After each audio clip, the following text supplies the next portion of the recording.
We are continuing our coverage on the government shutdown, which took effect just about a half an hour ago.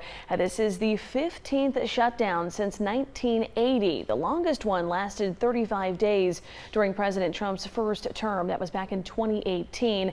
And this time, Democrats and Republicans have gone to bat over cuts made months ago in the big, beautiful bill. Specifically, they're fighting over cuts made to public broadcasting and changes made to Medicaid. 13 News reporter Raya Torres spoke to a father whose adult daughter is disabled and is anticipating those cuts to Medicaid at the start of next year.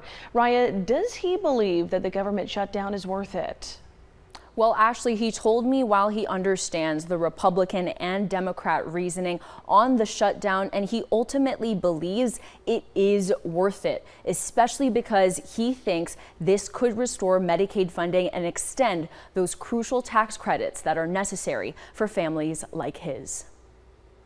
Steve Freeman is the father to Dominique, his adult disabled daughter who relies on Medicaid programs and Affordable Care Act tax credits, which are set to expire at the end of this year. It's families like his whom lawmakers in Washington are thinking about. And Freeman says he believes the government shutdown is necessary so families can keep their health care. If we don't do it, then it's going to be the same way it is, and no one's going to think that we have to do anything about those cuts.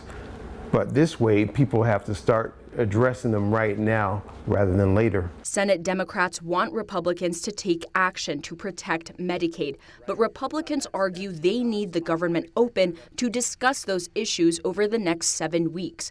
Freeman says he does not believe much can happen in that time frame. Representative Juan Ciscomani voted to pass the funding bill in the House. He told us that the shutdown had nothing to do with health care and criticized the Democratic senators who were voting against the funding bill, including Arizona Senators Ruben Gallego and Mark Kelly. This is all about them having a long wish list of policy items that they don't agree with what we've done, and they want to change it at the 11th hour and using our government as hostage to be able to push their policy agenda through. Earlier this month, he co-sponsored a bipartisan bill to extend Affordable Care Act subsidies for a year to prevent people from paying high premiums for their health insurance.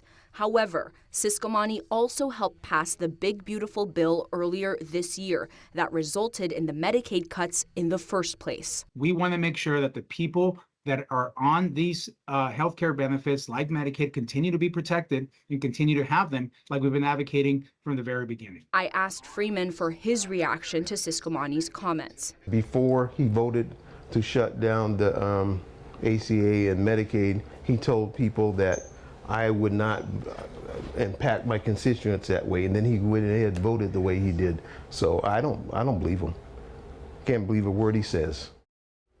Now, about an hour ago, Senator Mark Kelly released a statement reading in part, quote, "Our job is to get results for the American people. I know that we can find a solution that addresses rising healthcare costs and reopens the government quickly. And that's what I'll keep working on every day until we get it done." With the government shutdown in effect, it's a waiting game to see if, when, and under what conditions Democrats and Republicans will come to an agreement to reopen. Reporting in studio, Raya Torres, 13 News.